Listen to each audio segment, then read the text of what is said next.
Hey everyone, how is everybody? Oh, it's cold in the UK, if you can't tell by my big snuggly like bear hoodie.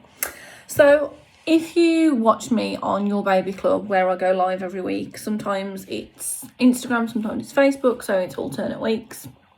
You may have seen my video today about what I answer when people say to me, what can I do to feel better? You know, I just want to feel better. I want to feel so much better about trying to conceive and getting somewhere and, you know, in here.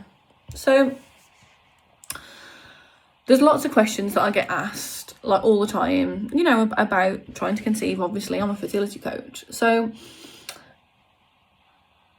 lots of times it will then come to, because I feel like this, or I feel exhausted, or I can't take any more, or I'm not sleeping, or I just don't know what to do.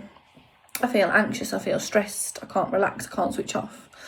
So you guys will know, because I document it, that I walk a lot. I walk quite a lot. At the moment it's been tested a little bit because Remy wasn't well last week, so there I wasn't taking her out, and obviously she can't walk as far as me, so you know, and I'll be honest, I'm really feeling the effect of me not being able to go and do what I normally do, whether it have been on my own or with a friend.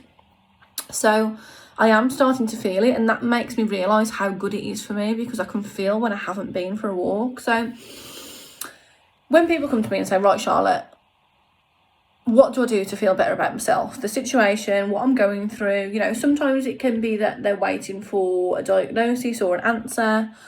It can be that they're waiting for an appointment. It can be that they've had a diagnosis or an answer, but they're still trying. It can be that you have had a miscarriage and you're waiting to try again, or that you're actively trying and you're just losing the will to live and want to tear your hair out. So anything I ever recommend is like small changes.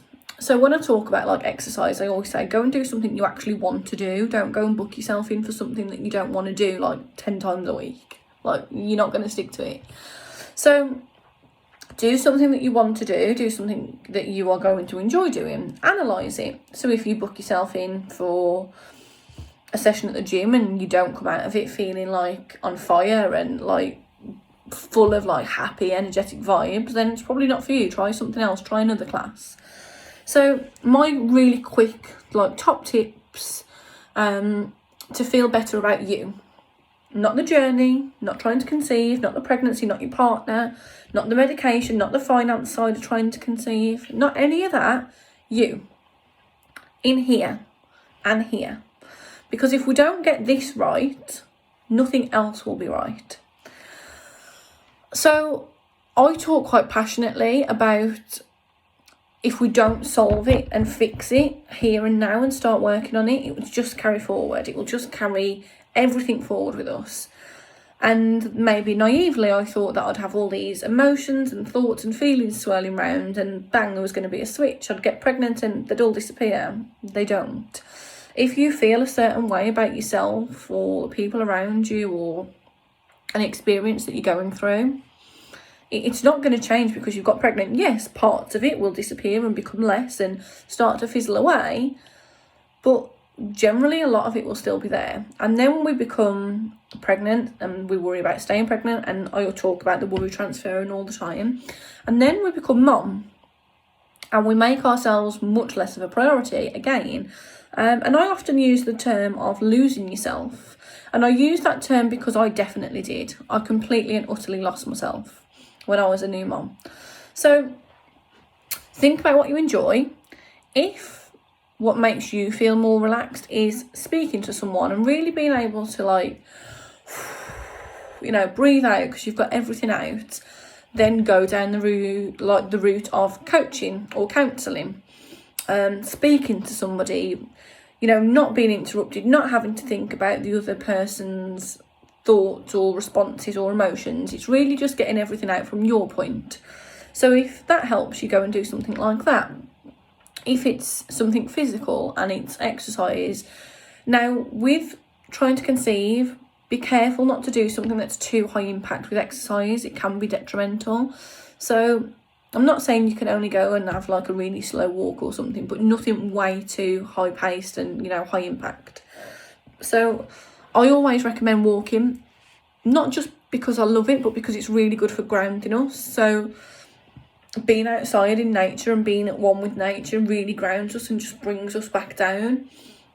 The other things I love about walking are it gets, for me, all my creative stuff going. It's where I get my best ideas and my clarity for what I'm doing personally and in business, how I can help people. So as in the physical sense of things now, if you're in the UK at the moment, we're in a big lockdown, so you're not going to be able to do this, but let's speak generally as if, you know, in the future. Something like a massage or a spa day or a treatment can really relax you and bring you down. Reiki is absolutely fantastic. If you don't know about your chakras and the blockages and how that can affect you, then look into that. So Reiki is great, and especially at the moment, because Reiki can be done as a distance treatment. If you find that you know all these things that are coming up, but you don't really know how to deal with them, and you know that there's things that really you should deal with, but you keep trying to bury even more, hypnotherapy is great, because it's not you talking. It's almost the equivalent, and I always liken it to, you know, if you have a drink and like those real thoughts and feelings come out sometimes, it's almost a little bit like that. So with hypnotherapy, whatever you need to think about or discuss or let out will come out, whether you want it to or not, whether you need it to or whether you didn't actually think you needed to.